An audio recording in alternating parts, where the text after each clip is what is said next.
The pitch from Acevedo. Swung on and line down the left field line for a base hit. Fly ball, gap, right center field. Double him up at second. Luke is going back to the 1-8 track. Get out the right, run and Buster Grandma. It is grand salami time. Seattle to the American League Championship Series for the first time in 24 years.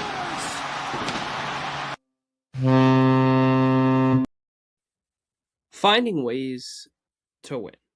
That's the name of the game, is it not? And that is what the Seattle Mariners have mastered over the past couple weeks here in 2026.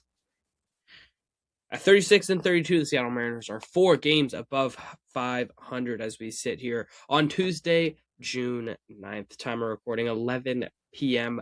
PST. This will release Wednesday morning, as always. Monday, Wednesday, and Friday episodes. Hello and welcome to episode 166 of the Light the W podcast. I'm Mahal Domingo Anderson, as always, with you. And the Mariners are playing good ball? Mid ball? What's going on here? Well, they're doing what I have asked for numerous times. They've won 7 of their last 10 games. They're 7-3 in their last 10. They have 2 straight wins. They've already won this series in Baltimore. They should have won the series in Detroit. But there are some more worries starting to pop up. A week ago, we talked about the deadline and what the Mariners might opt to do. And I talked about how the bullpen situation could change and fluctuate a lot in just a week or two. Well, here we are a week later, and the bullpen situation has already changed a ton. As I sit here on Tuesday, June 9th, the Mariners need a high-leverage bullpen arm that I don't know if it's going to be fully available. They need a legit 8th, 9th inning guy to shore up the back of this bullpen. But there are issues that are falling onto the bullpen that are deeper than just that. And that's something I want to talk about a little bit more later in this episode. Here on episode 166, we're going to talk about this enemy sort of portrayal that the Mariners are building themselves. Is that a thing? Are the Mariners the enemy? We're going to talk about that. We're going to talk about the bullpen situation, and then we will get into our favorite segments that we do every Wednesday episode. Let's begin with this whole enemy thing, though. Are the Mariners the enemy? John Boy Media posted a video that was basically portraying the Mariners as the enemy. Oh, Matt Brash is, he's throwing at the guy's head. He's not throwing at the guy's head. The stuff Josh Naylor did was not crazy. The slides weren't crazy. The whole barrel roll thing. He's just a big dude. Same thing would happen if I tried to slide into second base and slid a little bit late. I don't think he's trying to hurt anybody. Naylor's not that type of guy. He's a competitive guy. He plays with his heart on his sleeve. He likes to annoy the other team a little bit, but he's not trying to hurt anybody.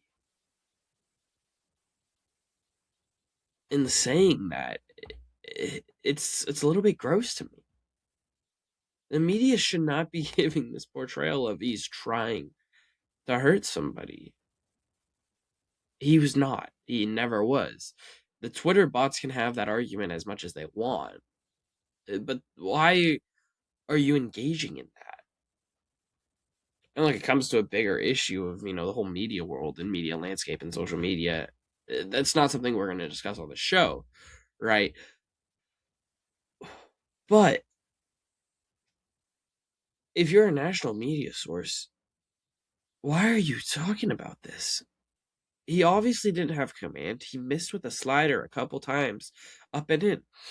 He's not trying to hit anybody. Why would he be trying to hit anybody? It's a close game. Naylor's not trying to injure Kevin McGonigal. Why would he be trying to injure Kevin McGonigal? And if he was, then we have a whole other conversation. But I really, truly believe he was not.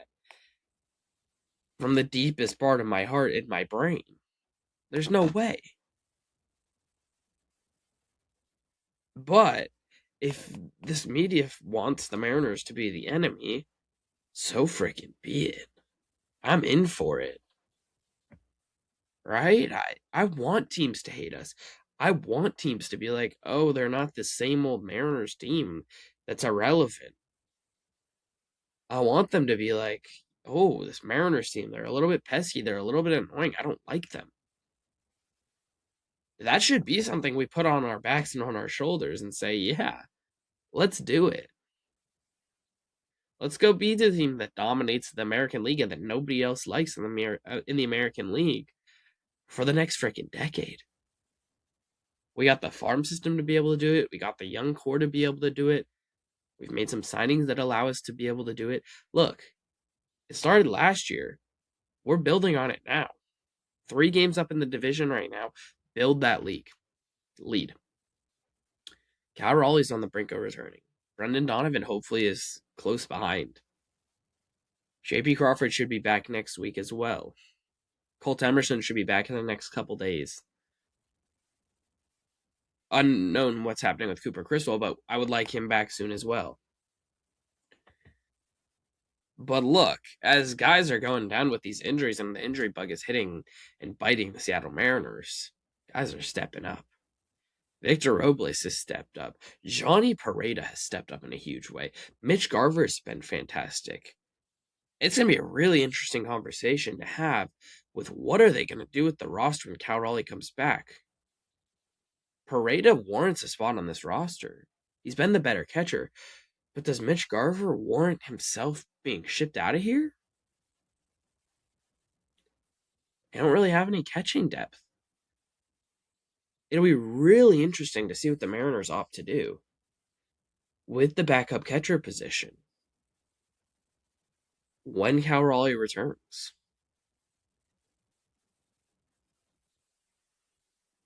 Ryan Bliss has taken advantage of this opportunity a little bit. He's looked solid. He's made a couple of plays here and there. Cole Young's looked competent at shortstop. Patrick Wisdom, we're not going to talk about. Victor Robles has looked good once he's back here from injury. Connor Joe took advantage, though, of the opportunity he had and did solid. This is what it takes for a good team to sustain and be consistent even through what happens naturally in a baseball season. You got to have the extra guys step up. That takes the strong clubhouse. That takes strong depth.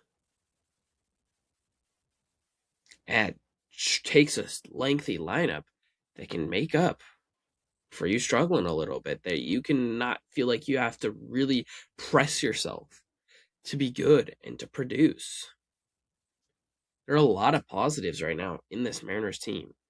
I haven't talked enough about Dom Canzone and Luke Raley because those two have been phenomenal. Phenomenal. Dom Canzone especially I've not talked about really at all. But let Dom play. Let him face some lefties, man. He's looked fantastic. Absolutely fantastic. He's been brilliant all year. He's a huge reason this Mariners team is where they are.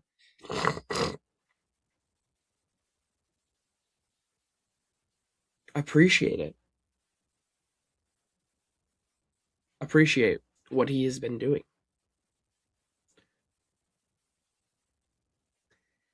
Another thing to appreciate right now is what Bryce Miller has done, what Emerson Hancock has done, and what Luis Castillo has done since Bryce Miller got back, because he's really been solid.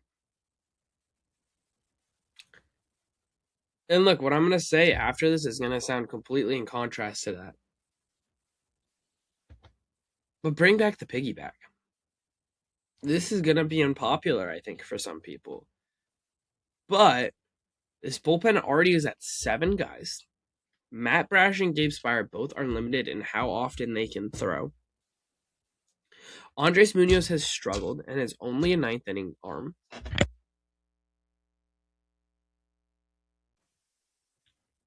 And again, you're already down a bullpen arm.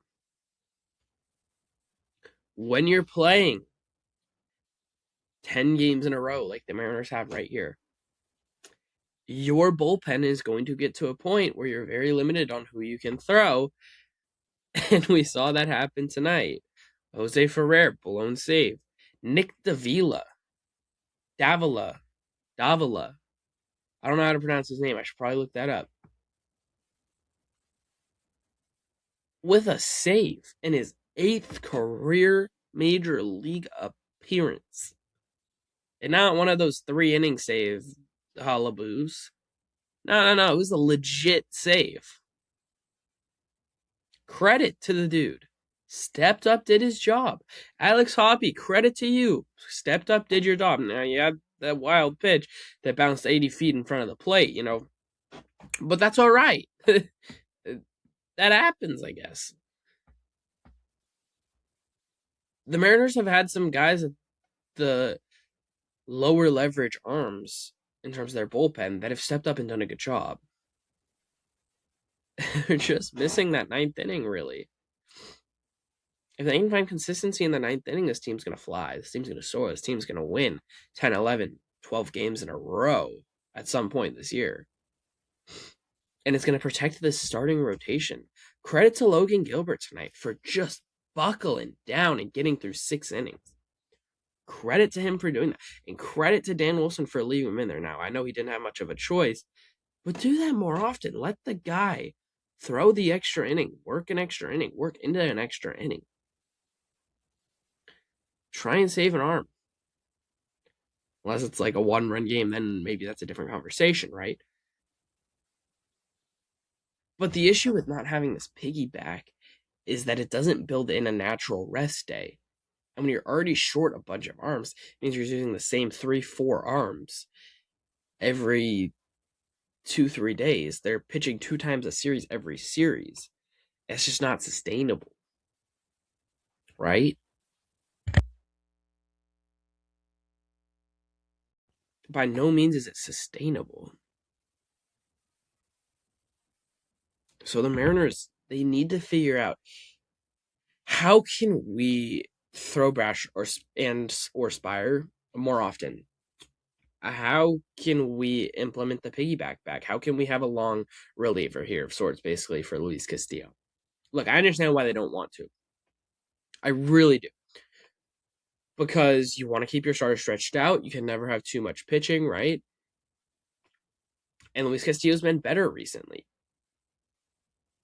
But you got 6 competent major league starters right now. And you're an arm short in your bullpen. It's just, it doesn't allow for it. None of your starters go deep enough into games consistently enough to allow for that. You don't have the guy that's going to go through 7+ innings each and every time out. It's just a fact, unfortunately.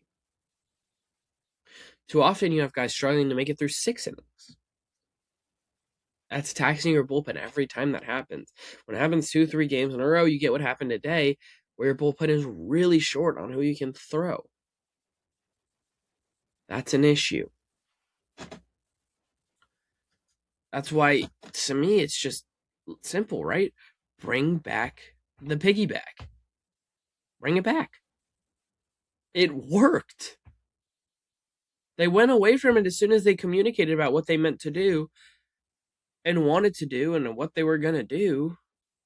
And once it started working.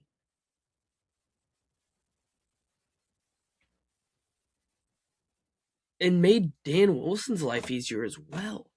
Because he didn't have to worry about, oh, this guy's throwing 2 of the past 4 days as much, right?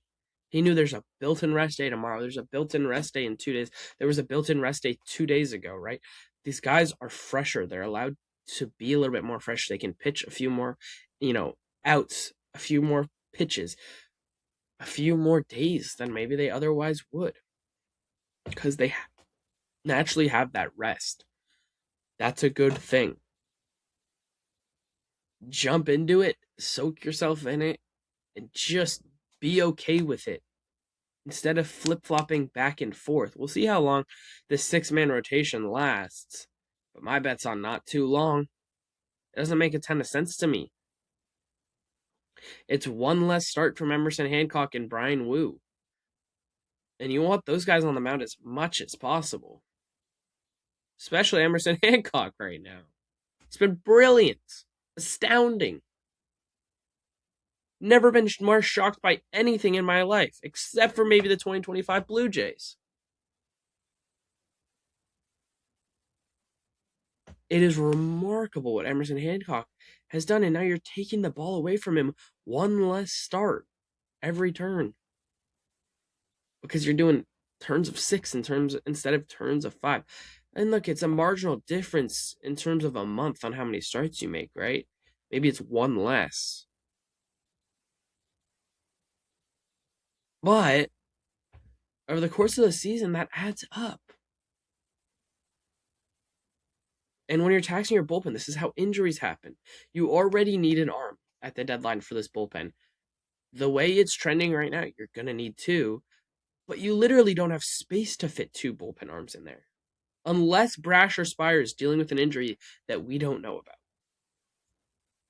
Which doesn't seem likely, because I don't think the Mariners would push that. But there's an issue with this bullpen right now. And the easiest way to me to solve it, until you can get another high leverage arm back there, and even maybe with another high leverage arm back there, is to bring back a piggyback and have a longer reliever in there that can go pitch 2-3 innings every turn through the rotation, maybe even twice through a turn in the rotation. It's time to just throw Castillo into that. That is how he can best support this team right now. And you need to go win ball games, and that's what's gonna help you do that.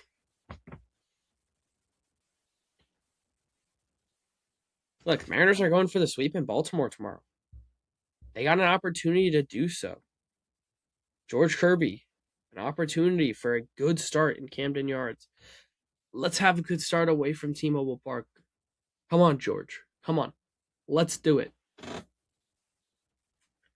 Let's transition, though. This is Around the Horn. 4 updates on Major League Baseball over the past week. All right. Who's playing good? Who's playing bad? Minnesota Twins starting to scuff a little bit. 3-7 in their last 10. 3 straight losses for them. The Cleveland Guardians, same situation. 3-7 in their last 10. Losses in 3 straight games. Look, this is a team with a negative run differential that has somehow thrived away from home this year, has struggled against teams above 500, below 500 against teams above 500, and now they're only 5 games above 500 in a division that, let's face it, look, they got 2 teams above 500 right now. It's better than the American League West can say, but it's just not been a good division by any means. By any means. I mean, who's going to win that division? The White Sox right now are playing some of the best of baseball in that division, if not the best baseball in that division. It's incredible. It's remarkable. But the Royals have been heating up a little bit. 3 straight wins for them. Tigers have 2 straight wins, and they're 6-4 in their last 10. And they're hopefully getting Skubal back soon for their sakes. They're looking to climb out of the cellar. But the White Sox got a positive run differential. There's 5 teams that can say that right now. One of which is the Seattle Mariners, which in terms of expected wins, expected losses, are 2 games better than they've been. I can point to those 2 games right now. One of them, San Diego Padres, Munoz blow up. The other one, Detroit Tigers, Andres Munoz blow up. Oh, there the 2 wins are. There's the issue. Simple. Continuing on, second base. Let's talk about the Cincinnati Reds, who are 3-7 in their last 10 games. They're 2 games below 500. The NL Central finally has a team below 500. It's remarkable stuff. It'll be really interesting to see what they choose to do at the deadline. A few years ago, it looked like, they got a lot of upcoming talent here, and it just hasn't really shaked out, right? But they still got Chase Burns. Hunter Green is still a solid starter. Ellie De La Cruz is a great piece. They got the pieces there. What do they choose to do at the deadline to sort of mix and match things around. And they do got some arms that could be interesting to this Mariners team. Lastly, let's talk about the NL West. Let's talk about the San Diego Padres, who are really scuffling. 2-8 in their last 10. Diamondbacks, 3-7 in their last 10.